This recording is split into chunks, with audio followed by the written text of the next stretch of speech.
長。ん？どうしたのリクさん。さっきの話ですが、やっぱ俺先生やろうと思います。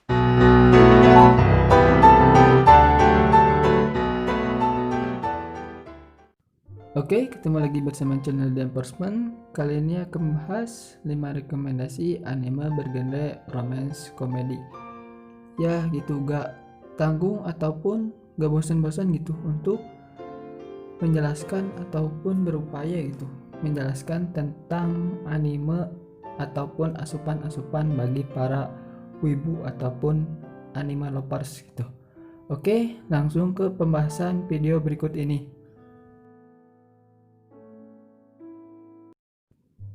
Kelima, Arakawa Tayang perdana Spring 2010. さっきから何度も見本を見せているんだが、挑戦。なんかニノさんらしいな。まずこれが。Lahir dan besar sebagai keluarga kaya raya, Ichino Miyako hidup dengan memegang teguh ideologi keluarga elit untuk selalu mendapatkan semua hal dengan kerja keras sendiri-sendiri tanpa bergantung kepada orang lain. Bahkan meskipun orang itu keluarganya sendiri ataupun bahkan saudaranya yang terdekat sekaligus. Selain itu, dia juga meyakini sebagai orang elit yang tidak boleh berhutang budi kepada siapapun.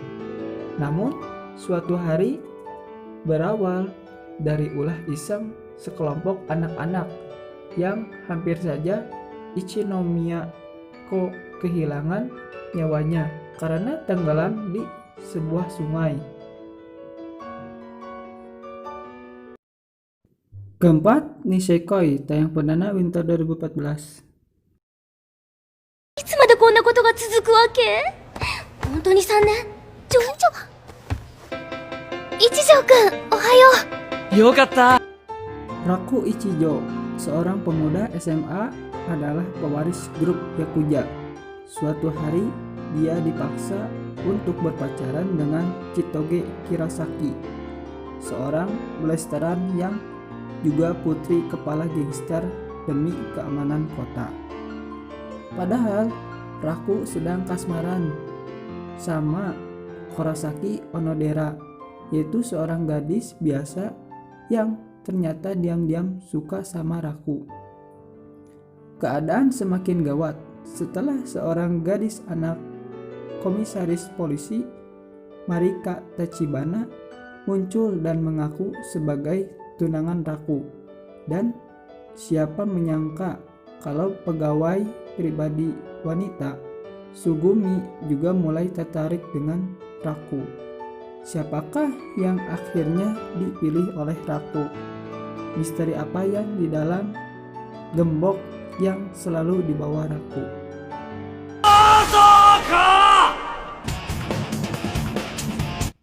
Ketiga, Seikano Tayang perdana Winter 2015.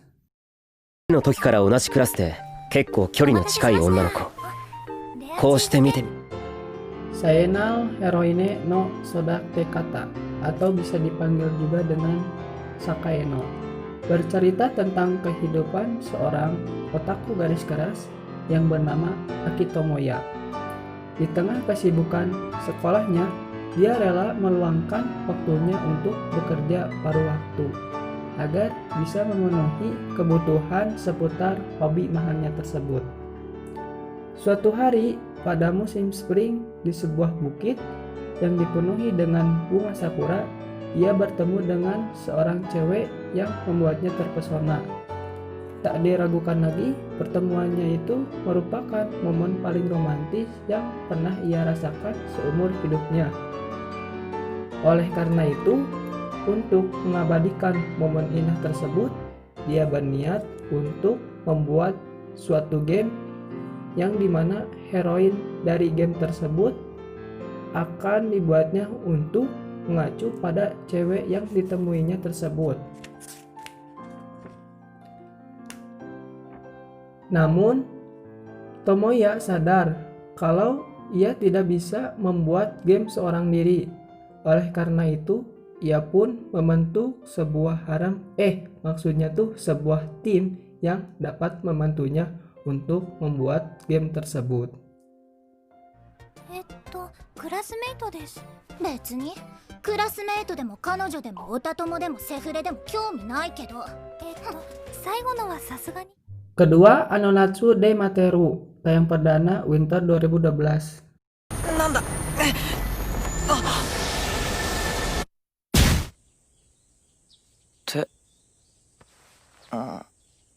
あれ俺どうして Cerita berawal mula dari Kaito yang sedang mengambil gambar untuk mencoba video perekam barunya. Ia pergi di dekat jembatan yang ada di desanya. Namun, tiba-tiba saja ada benda asing yang jatuh di bukit, yang secara tak sengaja mengempaskan Kaito hingga tak sadarkan diri. Namun, nasib Kaito masih terselamatkan. Dan tanpa sadar, dia telah diselamatkan oleh sesosok gadis misterius. Ketika di sekolah, Kaito dan kawan-kawannya memutuskan untuk membuat film untuk mengisi waktu liburan musim panas mereka. Di saat seperti ini, Kaito bertemu dengan gadis pindahan baru murid kelas 3 yang bernama Takasuki, yang rencananya ingin diikutkan dalam pembuatan videonya tersebut dibuat Kaito. Bagaimanakah kisah mereka selanjutnya? 回ってるよ。いやだからそういうんじゃなくてなるほど。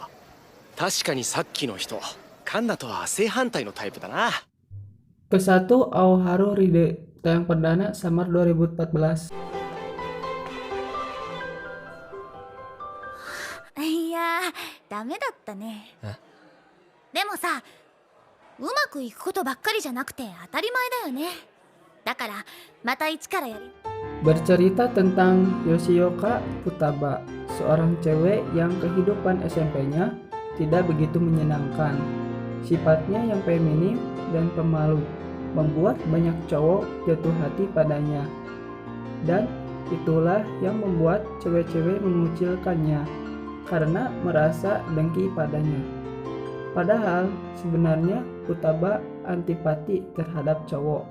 Satu-satunya cowok yang mampu menarik perhatiannya hanyalah Tanaka Ko. Namun sayangnya saat liburan musim panas di tahun pertama SMP-nya, Ko harus pindah sekolah. Sejak itu Futaba terus memendam perasaan cintanya tanpa pernah bisa ia utarakan. Kala menginjak bangku SMA, dia berusaha mengubah kepribadiannya, yaitu dengan bersikap tombol agar cowok-cowok menjadi ilfil padanya. Dengan cara seperti inilah dia tidak akan lagi dikucilkan oleh cewek-cewek seperti yang terjadi di masa lalunya. Saat dia mulai menikmati kehidupan SMA-nya dengan damai, dia bertemu kembali dengan Ko. Namun Ko yang sekarang berbanding 180 derajat dengan Ko yang ia kenal saat SMP dulu. Oke, sampai di sini dulu pembahasan kali ini. Jangan lupa like, comment, and share. Ditunggu di video selanjutnya.